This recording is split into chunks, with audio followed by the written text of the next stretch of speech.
sometimes, especially when you are already knee deep in the middle of your custody battles and all the fighting and difficulty, it's really hard to understand how you and the other parent constantly fighting and quarreling and this whole custody battle will impact your children who are involved. And sadly, because children will naturally try to cope with the circumstances without making a big deal about it, and sometimes they'll suppress their feelings in order to try to avoid what they believe will possibly make things even worse. You will have your children essentially experiencing something that you may not even know about, because even though they might have their own feelings, they might not want to add any more concerns related to them, right? Because this is all about them, to a situation that's already considered to be very contentious. So oftentimes you have kids who just grow up and they deal with the fact that their parents hate each other. They know that their parents hate each other. And when they are trying to manage the dynamic of the relationship with each parent, that's always in the back of their mind, how much they hate each other. And then ultimately, that is what they will remember the most about their childhood. We just gotta do better for our kids.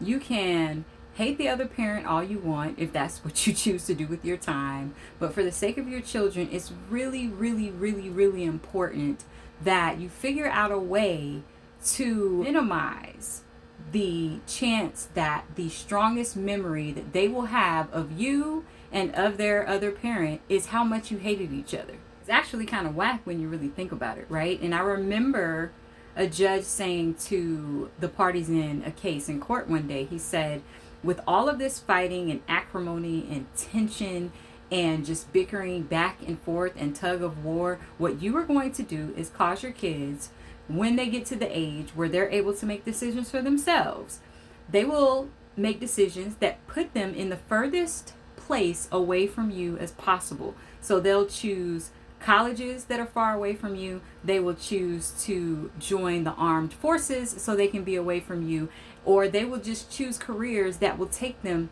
far enough away so they don't have to deal with this anymore. Think about how this will impact, your lives as a family as your kids get older, when they start having kids and they don't invite you around, or when they are graduating from college or medical school or law school or whatever it is they decide to do in life, or whenever they, make it big in a specific career, or when they have a wedding, whatever the case may be.